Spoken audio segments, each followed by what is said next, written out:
పూజకు వచ్చేటప్పుడు కొంచెం పద్ధతిగా రావాలన్నమాట. పంచమాంగళ్యాలు ఉంటాయి అనమాట. ఆడవారికి జుట్టు జడ వేసుకొని పూలు పెట్టుకోవడం, బొట్టు పెట్టుకోవడం, మంగళసూత్రాలు, మెట్టెలు, నల్ల పూసలు, గాజులు ఇవన్నీ కూడా ఈసారి నుంచి పూజకు వచ్చేటప్పుడైనా జడ వేసుకొని, బొట్టు పెట్టుకొని, గాజులు వేసుకొని అలా చేస్తూ ఉండండి. ఎందుకంటే మన ధర్మాన్ని మనం కాపాడాలి. ఇప్పుడు మీ పిల్లలకు చెప్పాలనుకోండి, మీరేం చెప్తారు? ఇప్పుడు చెప్పబోయేది ఏంటంటే, మీ పిల్లలకి ఇప్పటి నుంచే సంస్కృతి సాంప్రదాయాలు నేర్పండి. ఇప్పటి నుంచి నేర్పకపోతే తర్వాత వాళ్ళు అలవాటు పడరు. ఇప్పుడు నేను కొన్ని పూజలు చేయడానికి వెళ్ళినప్పుడు వీళ్ళు పెద్దవాళ్ళు ఇక్కడ పూజ చేస్తూ ఉంటారు, పిల్లలు ఏమో బెడ్రూమ్ లోకి వెళ్ళి ఫోన్ నొక్కుంటున్నారు, టీవీ చూస్తూనే ఉంటారు. వాడి నుంచి పూజ దగ్గర కూర్చోమంటే కూర్చోడు. చిన్నప్పటి నుంచే ప్రయత్నపూర్వకంగా వాళ్ళతోటి స్తోత్రాలు గాని, శ్లోకాలు గాని, అసలు గుడి అంటే ఏంటి, పూజలు అంటే ఏంటి మనం తెలుసుకొని వాళ్ళకి తెలియజెప్పాలన్నమాట. అలా చేస్తే వాళ్ళు సంస్కారవంతులు అవుతారు. చదువు 30% ఉన్నా మిగతా 70% సంస్కారం ఉండాలి. ఆ సంస్కారం వల్లనే చివరి దశలో వాళ్ళు మనల్ని చూసుకోగలిగేది అనమాట. వృద్ధాశ్రమాలు ఎందుకు ఉంటున్నాయంటే పిల్లల్లో అవగాహన లేక, పెద్దవాళ్ళు చెప్పక. అయితే ఇతర మతాల వాళ్ళు ఆ పుస్తకాలు గాని, వాళ్ళ మతాల గురించి గాని వాళ్ళు ప్రచారం చేసుకుంటూ ఉన్నారు. కానీ ఎంతమంది ఇళ్లలో భగవద్గీత గాని, భాగవతం గాని, రామాయణం గాని, ఈ ఇతిహాసాలు గాని, పురాణాలు ఎంతమంది ఇళ్లలో ఉన్నాయి?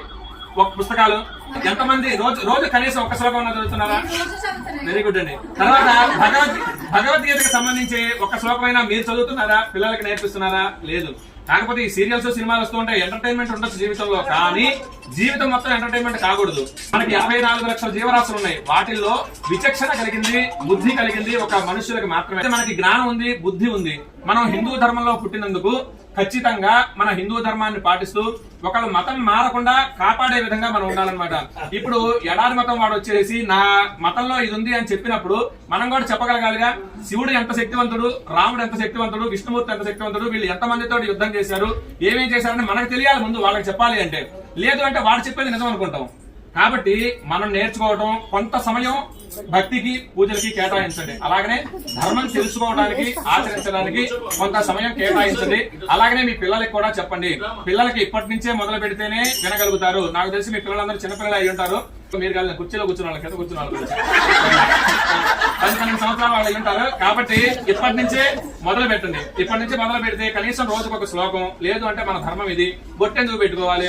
అలాగనే ఈ కొన్ని స్కూళ్లలో బొట్టు పెట్టుకోనిరు, జడ వేసుకోనిరు, రిబ్బన్లు వేసుకోనిరు, గాజులు వేసుకోనిరు.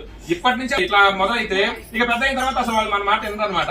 వేరే మతాల వాళ్ళని పెళ్లి చేసుకోవాలన్నా కానీ దానికి వెనకాడరు. మన ధర్మం గురించి, అలాగనే మన ఆచారాలు, సాంప్రదాయాల గురించి నాన్నలకి, అమ్మమ్మలకి తెలిసి ఉంటుంది. వాళ్ళ దగ్గర నుంచి ఇవన్నీ కూడా రావాలి. అవి కూడా పిల్లలకి అలాగనే నేర్పిస్తూ రండి. మీరు నేర్చుకోండి. రోజు కొంత సమయం దేవుడికి, అలాగనే మన ధర్మానికి